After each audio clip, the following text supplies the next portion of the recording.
Fui a primeira gestora trans no estado do Rio Grande do Sul também, que atuou. A primeira gestora, bom, a primeira, né? A primeira de outras que virão, né? Mas foi essa experiência. Por isso você é uma inspiração. Talvez, né? Sim. A gente precisa trabalhar com essas questões.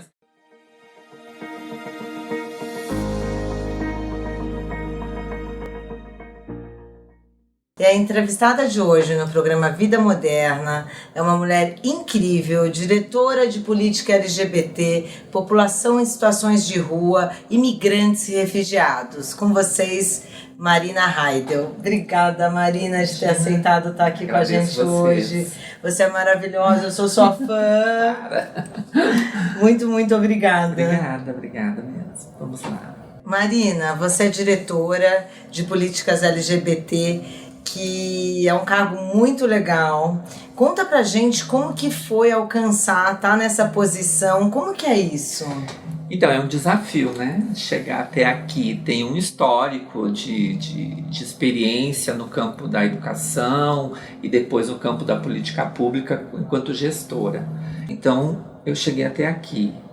Através dessas todas essas experiências que nós... Na verdade, você vem da educação, né? Isso, você é professora. Exato, eu fui professor.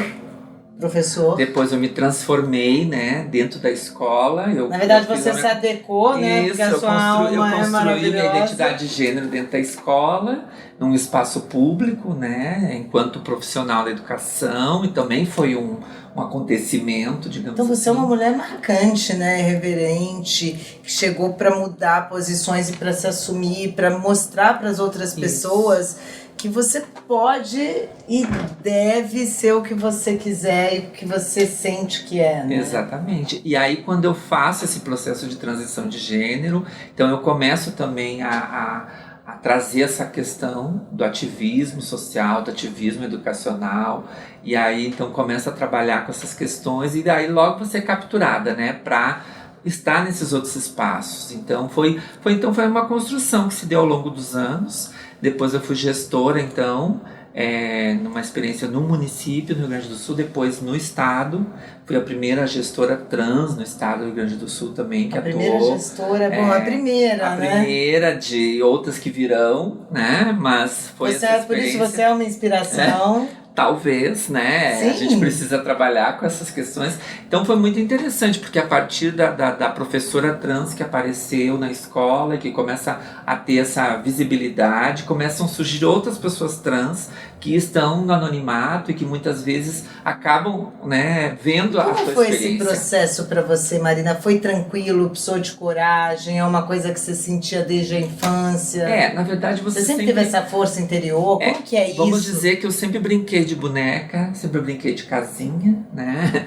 Porque eu sabia que alguma coisa havia de errado, mas eu não sabia o que, não, lógico, né? Que era natural para você. Era uma criança, né? E eu lembro muito bem do reforço, né?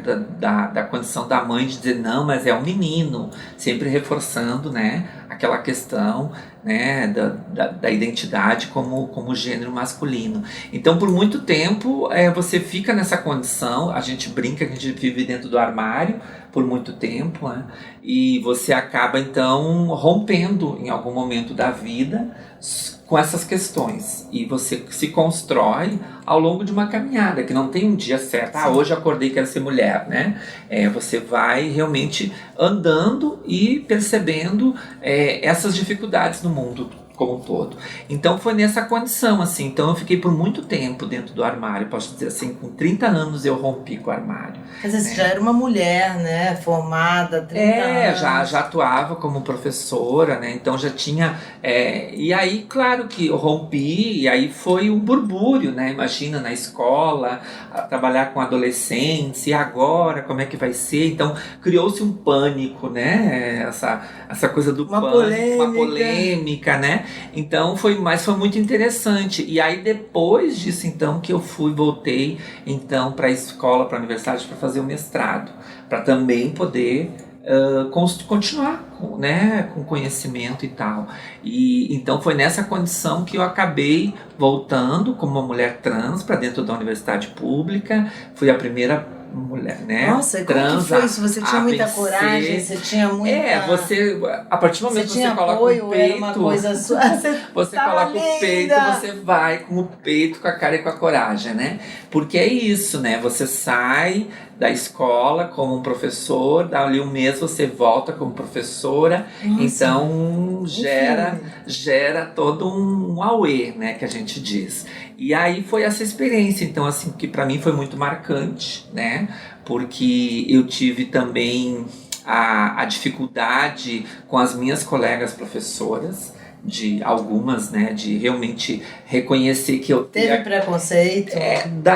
Mais da equipe, dos colegas, né, porque alunos eu nunca tive problema, pais também nunca, né, porque foi uma coisa acolhedora, né? E já as minhas colegas professoras, e isso depois na minha pesquisa no mestrado eu escrevo um pouco sobre isso também, né? Quando eu escrevi a minha dissertação, porque eu pesquisei também esse tema dentro da educação com as professoras trans no Brasil, né? Então eu percebi essa dificuldade assim que a gente vai ter, o preconceito com as nossas pares. Se você é aluna, você vai ter com os colegas alunas. Se você é professora... É a concorrência, seria? Talvez, né? Mas eu acho que é um pouco do receio, do pânico que surge, né?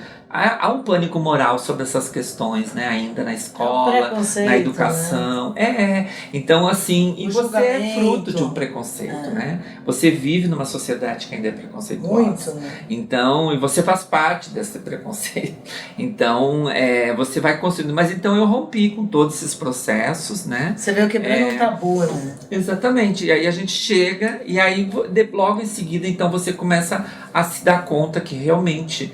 você precisa também buscar mais conhecimento. Então foi por isso que eu voltei para a universidade também, enfrentei dificuldades na universidade, porque a universidade não é um espaço acolhedor, assim como a escola também não é para algumas pessoas, né? Então a gente rompe também. Na época não tinha o nome retificado, então também tinham professores que faziam questão de me chamar pelo meu nome civil, e aí criava também uma situação assim meio constrangedora, né? Mas mesmo assim eu ia para o enfrentamento, né? Então você sempre teve esse gana, né? Você vai aprendendo com a vida, né? Eu acho que é a escola da vida que a gente aprende muito. É onde a gente mais aprende. E a gente apanha, e a gente levanta e vai de novo, né? Então foram todos esses processos que você vai vivendo e que você vê que a condição, enfim, profissional não vai mudar nada, né? Porque não mudava, né? Não muda o conteúdo, né? E a sabedoria. E havia sempre essa tensão. E agora, quando ela fechar a porta, o que vai acontecer? Porque parece que você, né, vai transformar aquele ambiente só nas questões, né, de sexualidade e gênero. E, na verdade, eu sempre digo, né, os meus alunos que viveram a experiência de ter aula com a professora trans, com certeza eles não vão sair pela rua agredindo pessoas LGBT, índios, negros e tal. Vão ser pessoas mais conscientes, eles né? entendem que é a partir do respeito que sempre se trabalhou, né, dentro e fora do contexto. Então acho que é isso que a gente tem que pensar sempre, né? Eu acho que a gente precisa de respeito em primeiro lugar. A palavrinha é tão clichê, mas que as pessoas ainda não entenderam, né? Marina, você acredita que os lugares que você tem alcançado contribuiu para que você fosse mais respeitada? Sim. Eu acho que sim, a gente, como eu disse, né, essa construção se deu ao longo do tempo. Eu cheguei aqui num momento muito tenso, né, da gestão, que foi... Você chegou aqui quando?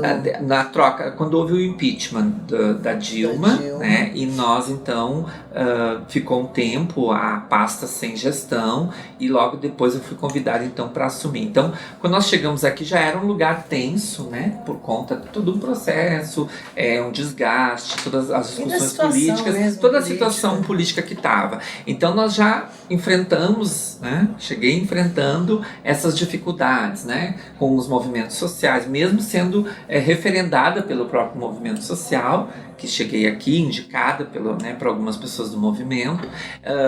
E aí você vai superando, né?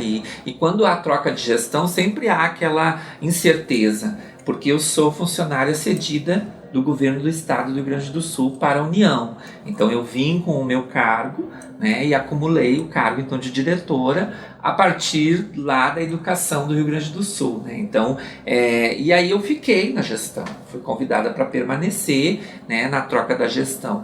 E você vai vendo que à medida que você vai dialogando e construindo essas pontes, você vai conquistando alguns espaços que muitas vezes não são bem, né, vistos pela sociedade, ou enfim, dentro do próprio governo, né? Mas a gente vai com diálogo, conversando, rompendo, né, os estigmas e fazendo essa construção. E você então, faz isso com muita naturalidade, né? E a gente acaba fazendo isso, né? E se posicionando muitas vezes, né? Porque eu acho que esse posicionamento e esse empoderamento faz com que você também tenha uma posição nesse lugar. Sim. Né? Então, você representa, né? Isso, somos respeitados onde vamos, né? A própria ministra, ou os próprios representantes da gestão, da pasta, falam, né?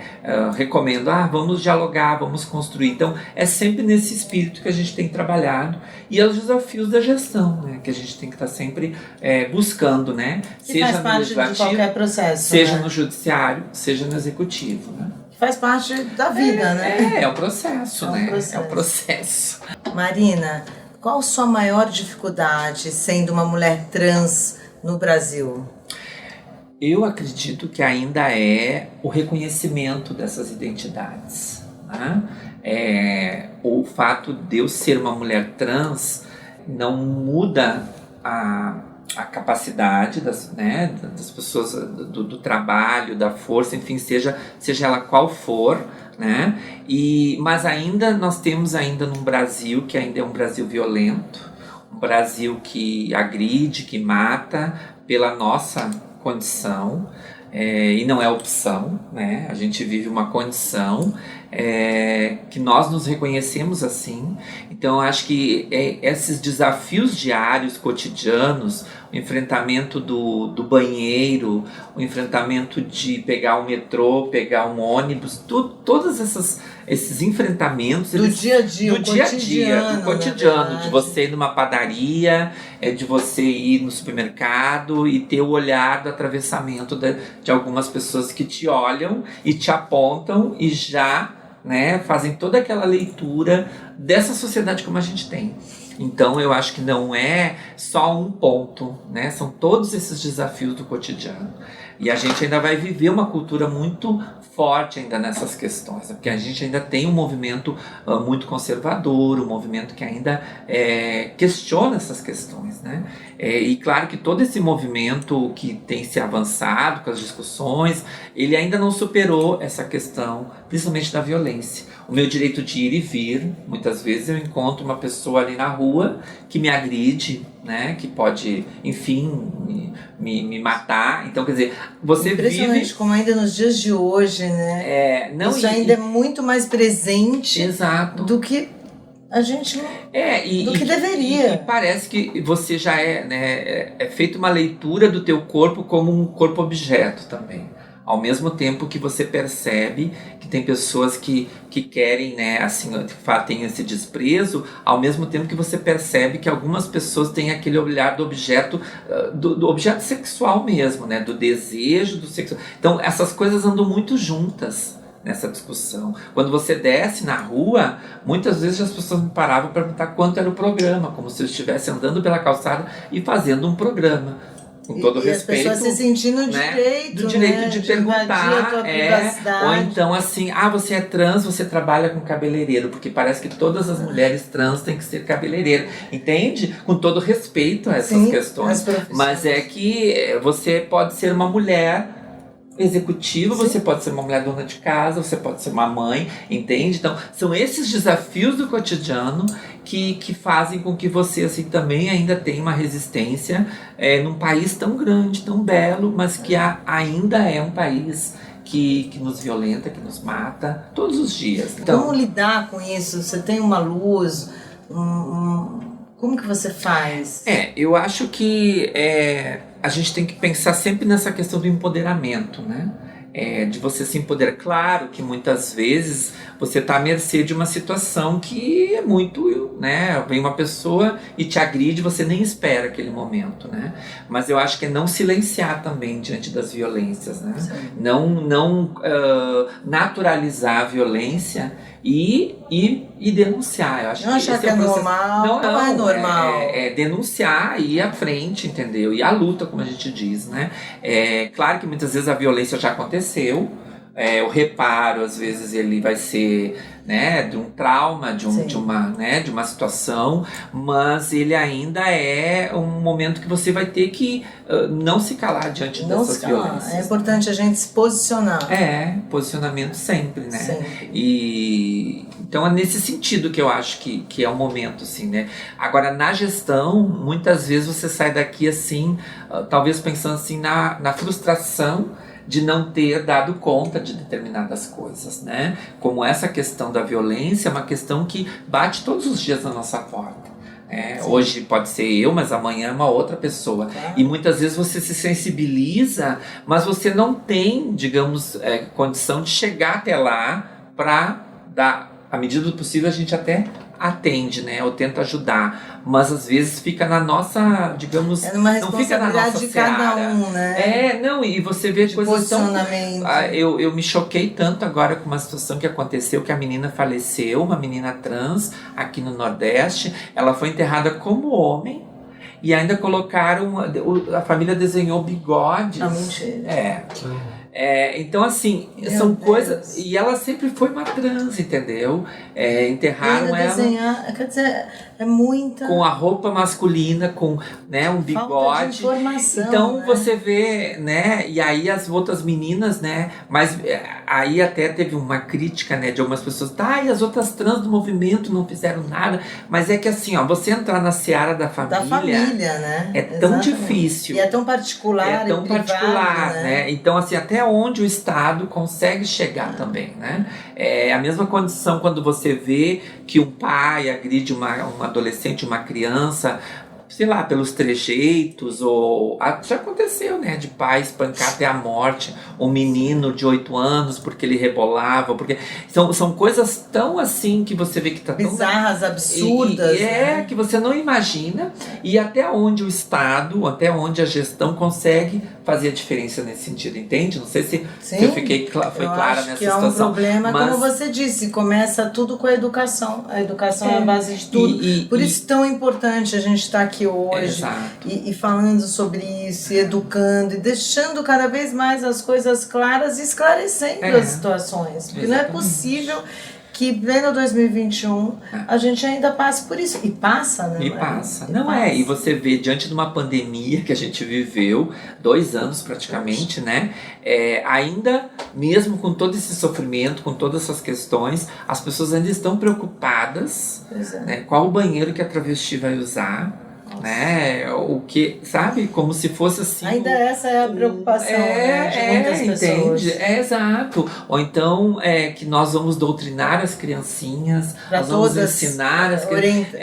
Não tem nada a ver, entende? As pessoas têm essa leitura equivocada, porque você vê que são os outros discursos que essa história do banheiro é uma história que eu já ouvi em diversos momentos e ambientes, com diversos níveis e classe social. Então, quer dizer, não é uma coisa de classe social, entendeu? É muito mais amplo do que tudo isso. E das pessoas acharem, mas eu não quero que... Então, quer dizer, eu acho que falta informação mesmo. E a gente tem que cada vez mais falar sobre isso e trazer o assunto para a mesa de uma forma mais leve, de uma forma mais natural. E é aquela história, na sua casa, quantos banheiros você tem? Pois é. Né? Começa por aí, né? Então, quer dizer, são todas essas discussões do cotidiano que a gente tem que pensar e de que forma. Claro que a gente sabe que a seara da família é um outro envolvimento. À medida que a gente sabe também, né, que o maior processo de exclusão ainda na nossa pauta é o processo familiar. Começa ali, Começa ali. Ou é a exclusão, ou é a agressão, ou é a tentativa de curar, como se fosse uma doença, né? Ou então, assim, há alguns dogmas religiosos que levam para, né, para discussão de que é aberração, enfim, que é coisa do capeta, como as pessoas usam, né? Mas então são várias situações, né? Então, de que forma você vai lidar com essa discussão? Né? Que existe. Que existe. E não dá pra gente fingir que não. E outra, nós também somos família. Por que não, né? Claro. Eu não vim de uma chocadeira, né? Com todo respeito às chocadeiras, né? Mas eu não vim desse lugar. Eu tive um pai e uma mãe heterossexual, né? Então dizer também que a gente vai transformar esse pessoas, universo, né? Tem discussões enormes, assim, que você... Eu fico chocada com algumas falas, assim, às vezes, que parece, assim, que você é um alienígena, né? Eu me sinto, assim, eu sempre brinco, é um OVNI, né? Um objeto gay não identificado. Porque você tá ali naquela condição, só que você tá, muitas vezes, numa questão de sofrimento também. Sim. Né? E isso as pessoas não enxergam. Não. Né? O sofrimento, a questão da saúde mental das pessoas. E com a pandemia. E como educar e lidar com isso? Com a pandemia isso mostrou muito também, né?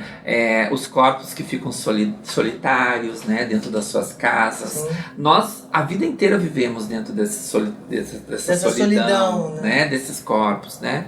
Justamente por conta dessa exclusão da família, exclusão dos espaços. Então, muitas vezes, as condições que você constrói, as suas famílias afetivas são outras, né? As suas relações são outras que se estabelecem. A gente brinca muito, né, quando a gente faz um evento ou uma audiência pública e você acaba dizendo, porque a gente vai falar para nós mesmos, porque acaba acontecendo isso, né? Então a gente acaba trocando figurinha e falando de nós para nós mesmos, porque é essa sensação que dá no sentido, né? Quando você vê que realmente a sociedade ainda, enfim, não entendeu, né, que somos todos singulares, né? Nossos corpos são individuais, nossas vidas, né? Imagina duas Marinas, assim, insuportável. Mas enfim, né? Nessa situação toda, então o quanto isso é emblemático, né? Sim, e o quanto a gente tem que falar sobre isso, o quanto a gente tem que trazer o assunto para a mesa. Exatamente. É isso. Marina, você tem um sonho? Que sonho você gostaria de ver realizado? Qual um sonho? Eu acho que o sonho, né, de um dia poder sair na rua e poder ver que todas as pessoas são iguais, se respeitam, né? Eu acho que essa luta, né, dos direitos iguais, dos como direitos aquela música humanos, do John Lennon, né? Quem sabe, Imagine, né? É bem isso, né? De talvez um dia você não precisar pela sua cor, pela sua pele, pela sua orientação sexual, pela sua identidade, enfim, seja ela que for, que você não precisa ter esse enfrentamento, né? Sim, que possamos viver em paz e com respeito. Que possamos viver em paz. Talvez a gente ainda vai ter que amadurecer mais uns 100 anos, né? Mais alguns 500 anos pra gente ver que a gente pode, né? Então acho que esse é o maior sonho, assim, né? Que eu acho que é alimentar ele todos os dias, né? E não parar nunca. Não parar e não enquanto estiver respirando, a gente vai continuar lutando para um mundo melhor, onde todos nós podemos estar dentro dele. A gente pode se melhorar, né? Diariamente. Exato, né? E tem mais alguma coisa, Marina, que você gostaria de agregar, acrescentar, deixar aqui para as pessoas que vão estar nos assistindo? Olha, primeiro agradecer, né? Dizer, assim, gratidão por, né, vocês estar aqui, nós dialogarmos, né? E trazer essa discussão para dentro desse lugar também, que eu acho que os veículos de comunicação têm nos ajudado muito. Porque é muito importante, né? Porque a gente consegue chegar. Não deixa de ser, né, um agente de formação, de informação. Então, nesse sentido, agradecer e dizer que a gente não vai desistir nunca. Né? Maravilhoso! Vamos à luta, né? E dizer isso, assim, né? Que juntos nós somos mais fortes. Eu acho que é nesse sentido, né? Juntos, juntas, juntes, todas as palavrinhas, né? E é isso, né? Muito obrigada, né? Obrigada a você, Marina, você é maravilhosa. Conversa. E acho que é muito importante você estar aqui, a gente está tendo esse papo, porque é só assim que cada dia mais a gente vai tratar sobre assuntos assim com naturalidade. Exatamente. E levando isso a todas as pessoas. Muito, muito, muito obrigada. Eu sou sua fã, você é uma inspiração. Vamos lá. Muito, Todos muito nós obrigada. E é isso que faz a gente não desistir jamais. Tá obrigada, bom. Má. Obrigada a você. Você é maravilhosa. E esse é o Vida Moderna, uma pessoa real, uma história real, com uma história inspiradora. Muito obrigada.